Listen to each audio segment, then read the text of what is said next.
So, we've talked about the three models that are kind of the foundation of alignment selling skills. Now, with any selling skills program, obviously, there's got to be a selling model. Ours is very, very unique because it's just like everybody else's. Because if you guys will remember, I told you this morning earlier, there's nothing new in the world of sales training. So, and there's really nothing new in the world of selling. Technology kind of accepted. So what we did was we put together the normal 5-step model, which talks about opening the call, asking questions, doing your show and tell, presenting, handling any issues or objections that come up, and closing. And we added 2 other pieces to that, one of which you're going to love, the other you're not going to love so much. And I'm going to share with you the one that you're not going to love. If you look up at the top, we have pre-call planning. Now, pre-call planning is something that everybody says they do, but they really don't do it in a way that's very helpful to them, all right? How many of you know how long it takes to do pre-call planning? What, about 15, 20 minutes? Nah.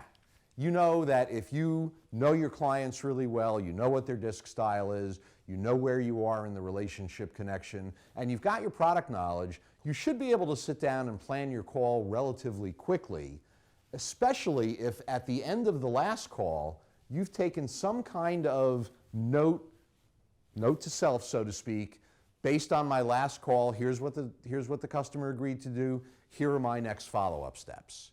And if we do that at the end of every call, what we wind up with is a great pre-call plan for the next call. And that's exactly the call that we're talking about today. So, we've got these steps. I did change the language a little bit because I wanted to kind of make the steps, instead of just saying, you know, opening the call or probing. Probing is not a lot of fun. But if we call it launching the discussion, now all of a sudden the intention is just a little bit different, and we're really more focused on opening up the call with a way that's designed to encourage discussion rather than me just kind of doing the show up, throw up opening call where I walk in and just kind of share with you everything that I know, all right?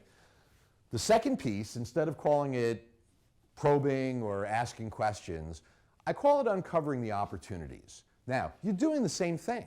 You're asking questions. However, the questions that you ask when you're uncovering the opportunities are usually focused a little differently than they are when you're just asking questions because you're trying to get somewhere, all right? We don't want to lead our customers, you know, into the corner of the room by the ring through their nose. We want them to be part of the journey with us to discover why our product may be a great solution or our service may be a great solution for them, all right? So the types of questions that we use is really important. And by the way, most salespeople, I don't care how long they've been doing what they've been doing, they tell me that the hardest thing to do is come up with great questions. And we've got some really, really great activities that we're going to be doing this afternoon that are going to help you guys really focus on a simple, pragmatic way to come up with great questions for your call.